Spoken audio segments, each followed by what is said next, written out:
I stopped going out. I stopped hanging out late. I started really just focusing on my life and like, what are my core principles? And I started reading the Quran. I started reading the Hadith. I started talking to other Muslims. It became very apparent that in these books, in these collection of books, I had my answers to a lot of the things in terms of how I should live my life.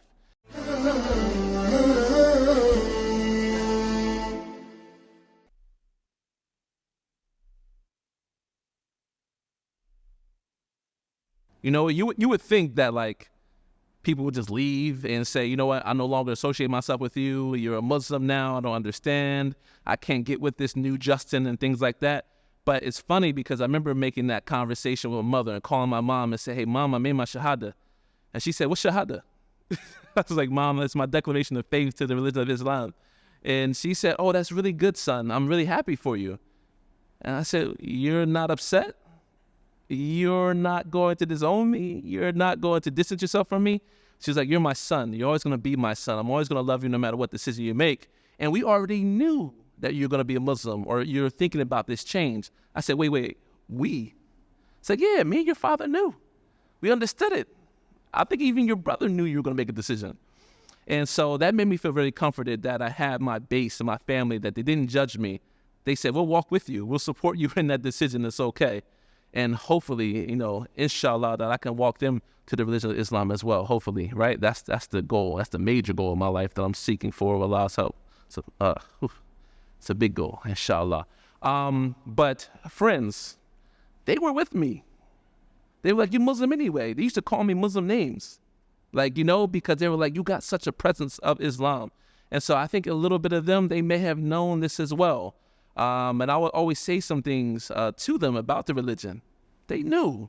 So I think a lot of people knew, and I thought I was keeping it under wraps, but I didn't do a good job of keeping it under wraps because they felt the energy, you know what I mean? So, you know, alhamdulillah, I kept my core. No one left me as a result of making this monumental decision. Alhamdulillah.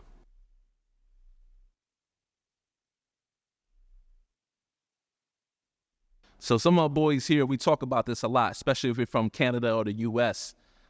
In the U.S., I would say there's a lot of community in the U.S. And so I can go to the Islamic Center of NYU, for example, and I can, you know, eat food every day there.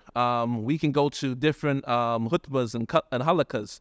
We can go and have cookouts there on campus. We can go meet other Muslims who are thinking about conversion. There was so much more in terms of communal activities and communal aspects. Where here, because I don't speak Arabic, I feel a little bit lost and out of place with some of the brothers here. It's all love though, you know, but it's not the same in terms of activities. And maybe there are a lot of activities going on, but maybe I don't know because I don't speak the language, right? So that's number one major difference. However, because I can worship on Friday without any scrutiny from HR back in America, because in America, Friday we work, you know, it's 9 to 5. America's about business, it's about making money. And so therefore, when I would take 2 hours long in terms of going down, you know, to the mosque, you know, and going there for Jummah, they would look at me crazy. Like, why are you leaving for so long? You're coming back so late. I'm like, well, I'm taking lunch and I'm also going to Jummah. What's Jummah? I'm like, yeah, my name is Justin, guys, but Islamically, like in my community, I'm Hamzah if I take you to the mosque, you know? So it took them a long time to wrap their head around, even though my name was Justin, that he is a Muslim. And you can be a Muslim and your name is Justin, right? And so here it's just so much easier. Life is set for you to be a Muslim and to really practice your religion. And if you don't here, it's like, where else will you have the freedom to do so? Because in America, it's a little bit harder. And also depends on your workplace as well. But you make these sacrifices, no matter what. We strive, you know, to make sure that we're doing everything we can in our religion, inshallah.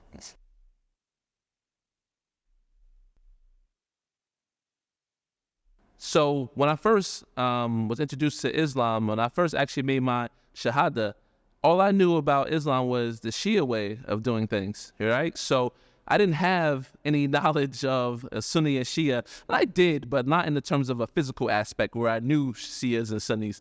I was around a lot of Shias because when I first was making my conversion, it was a lot of books that Shias would give me. And they were very helpful at the IC, at the Islamic Center. And so I was reading a lot of books and asking a lot of questions from a Shia perspective. And where I prayed was both Shia and Sunni. So we all were praying together.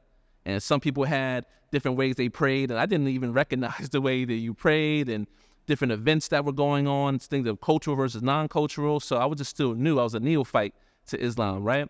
It wasn't until my barber, he talked to me. He said, come to my house, I want you to meet my family. And his family is originally from Syria. And then when I prayed at his dad's house, his dad looked at me after we prayed like, well, who told you how to pray? And I said, this is the way I know. And so we started like talking about the differences of Sunni and Shia and things like that. But I really would respect him because he didn't badmouth, Shias and anything like that. He just said, this is the differences and this is what we do as Sunnis versus Shia. And then over time, as I started reading a lot more about, Shia Islam and, the aspects of what that means, then I said, you know what, I slowly gravitated over to that way as well. But I have no problem with, Shia brothers and sisters or anything like that. We're all part of the Ummah, but Sunni is the way of the life that I've learned. And I said, this is what fits what I believe, right? This is how I want to live my life. And so therefore, from that experience, that was a seed to make me think a little bit more about Sunni Islam. And also, when I was, in the Shia aspect of it, it was like I need to educate myself on both sides, right? If you want to be educated about something, you got to talk about both sides. And so therefore, I'm very happy where my life is right now as a Sunni Muslim. But it was interesting, starting my journey as a Shia and unlearning and learning some other things along the way as well.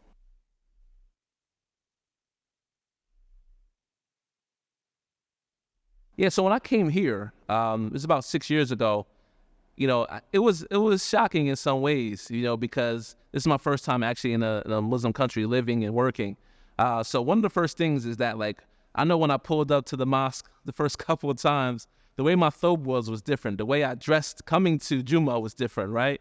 So in the U.S., my thobe was a little bit shorter, so we accentuated the pants underneath, right? And it'll be fashionable, it'll be fly, it'll be swaggy, you know what I mean? So I have some Jordans on, have some nice jeans on, a thobe, have my kufi on, things like that. It was much more fashionable. Where here it was like everybody's wearing white, it's all the way down to the ankles and beyond, it was sandals, things like that. So it was so different, coming here, and everybody look at me funny, but I'm like, well, that's the way my swag is as a Black American Muslim, right? That's how we do it back at home.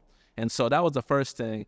And I think the second thing too, just, the Thursday at the end of the week and Sunday at the beginning of the week, coming from being a Christian, all my life for 30 years, everything was, Sundays, the Sabbath, and we work from Monday to Friday, so for here it was like, no, it's solid. We building around Jummah, right? So Jummah's Friday, we off Saturday, working from Sunday to Thursday. That was different to be accustomed to as well.